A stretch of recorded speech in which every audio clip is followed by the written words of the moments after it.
안녕하세요, 반갑습니다. 생각대장 승욱입니다. 오늘은 시간 관리를 잘 못하시는 분들, 스스로 의지력이 부족하다 생각하시는 분들께 계획표 잘 짜는 법을 알려드리도록 하겠습니다. 이것만 아시면 여러분들이 계획을 짜고 이행을 하는데 왜 계속 실패해 왔는지 정확히 알게 되실 것입니다.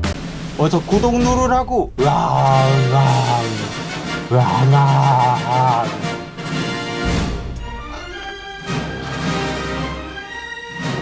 이 방법을 한 문장으로 요약을 하자면요, 시간 지향에서 성과 지향으로 바꿔라 입니다. 일단 여러분들이 그동안에 어떻게 계획을 짜고 있었는지 한번 알아보는 게 먼저입니다. 대표적으로 학생분들은요, 하루 시간표를 짤 때 몇 시부터 몇 시까지 무슨 공부를 하고, 몇 시부터 몇 시까지 밥을 먹고, 몇 시부터 몇 시까지 또 공부를 하다가 몇 시부터 몇 시까지 또 휴식을 취하고, 이런 식의 패턴들이 항상 반복될 것입니다. 많은 사람들이 이렇게 하루에 몇 시간을 공부했느냐, 또는 직장인 같은 경우에는 하루에 몇 시간을 일하고 있느냐, 이런 식으로 하루의 능률을 평가하고 있는데요, 이런 식으로 하면 언젠가는 나가 떨어질 수밖에 없다는 것을 우리는 알아야 됩니다. 이렇게 하면 스스로에게 너 잘했다 라고 칭찬을 해줄 수 있는 평가 기준이 전혀 없습니다. 하루 종일 내가 계획한 이 계획표를 이행을 잘 하면요, 하루가 끝나서 이제 잠자리에 들기 전에 오늘 하루가 참 보람차다 이렇게 생각이 들까요? 네,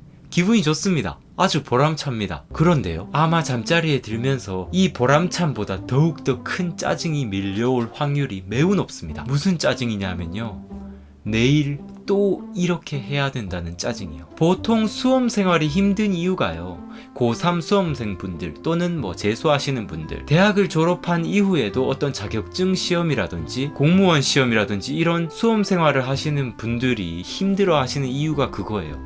오늘 하루 이렇게 보람차게 잘 끝내긴 했는데 이 힘든 하루를 내일 또 반복해야 된다는 그 사실이 우리를 미치게 만들어 버리는 겁니다. 성공한 기업가들은요, 절대 시간으로 몇 시간 일했는가로, 몇 시간 공부했는가로 개인이나 팀이 이 일을 잘하고 있는가를 평가하지 않습니다. 유일하게 평가 가능한 것은 성과입니다. 성과. 이 일을 해도 성과, 공부를 해도 성과입니다. 학교 과제면 과제, 시험 범위면 범위, 성과를 목표로 정해놓고 계획을 짜는 것입니다. 해야 할 일을 먼저 정해놓고요, 그 일을 완수하는 데 에너지를 쏟는 거예요. 이 시간 동안을 어떻게 채우느냐, 이것에 에너지를 쏟는 게 아니라요, 이 일을 어떻게 끝내느냐, 이것에 나의 에너지를 쏟는 것입니다. 그러면 시간은 신경 쓰지 말아야 하는가? 시간 계획은 완전히 짜면 안 되는가? 이런 질문을 하실 수가 있는데요, 당연히 시간도 고려해 주셔야 되죠. 어떤 할 일, 내가 해야 되는 구체적인 목표, 어떤 범위, 이런 성과를 향한 목표를 딱 정하셨으면요, 그 목표를 이루기 위한 데드라인만 설정해 주시면 됩니다. 그 데드라인을 설정을 할 때 시간을 결정을 짓는 거예요. 내가 이 범위를 끝내는데 오늘 하루를 사용하겠어, 아니면 짧게는 내가 이 범위를 끝내는데 오늘 3시간을 사용하겠어. 물론 그 3시간을 조금 나눠서 배분을 할 수는 있겠죠. 하지만 이때의 시간은요, 내가 정한 이 목표를 이루기 위한, 이 성과를 이루기 위한 도구일 뿐이지, 시간이라는 도구일 뿐이지 절대 시간 그 자체가 목표가 아닙니다. 하루 24시간을 쪼개서요, 몇 시부터 몇 시까지 자고 몇 시부터 몇 시까지 공부하고, 이런 식으로 하루 계획표를 짜놓으면요, 자신이 일을 제대로 하고 있는지 아닌지에 대해서는 평가를 할 수가 없고요, 그저 지금 공부를 하고 있구나, 일을 하고 있구나, 이런 생각에만 빠져있기 십상인데요, 이런 식으로 하루를 계획해버리면요, 내가 끝내야 할 아무런 목표, 성과 자체가 없기 때문에 그냥 하루 반복되는 일과이기 때문에요, 뭔가 헤어나올 수 없는 지옥에 빠져있는 듯한 느낌을 계속해서 받게 됩니다. 아마 진짜 독한 사람들 이외에는요, 이런 식으로 공부하는 데는 버텨낼 재간이 없습니다. 그래서 많은 사람들이 수험 생활을 하면서, 정말 독한 사람들, 일부분의 사람들은 버텨내서 그나마 수험 생활에 성공을 하는 거고, 대부분의 사람들이 실패를 하는 이유인데요. 시간을 완전히 배제하라는 이야기가 아닙니다.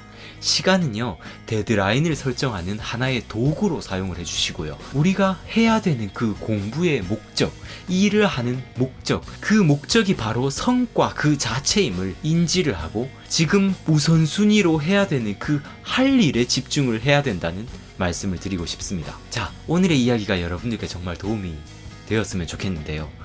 여러분들이 오늘 이 영상이 딱 끝나시면 바로 해보셔야 될 게, 내가 오늘 하루 몇 시부터 몇 시까지 무슨 공부를 하고 몇 시부터 몇 시까지 휴식을 하고 이러면 그 시간이라는 감옥에 갇혀서 지키지 않으면 나를 또 욕하고 넌 이거밖에 안 돼 이렇게 되거든요. 지키면 본전이고요. 지키지 않으면 의지력이 약한 사람이 되는 거예요.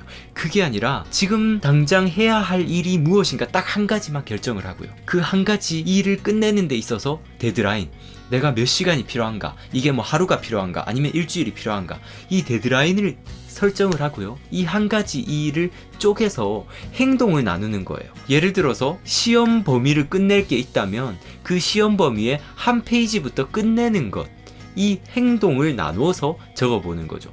시간을 나누지 말고요. 행동을 나누는 겁니다. 운동하는 게 목표시라면 하루 1시간 운동, 이거보다요.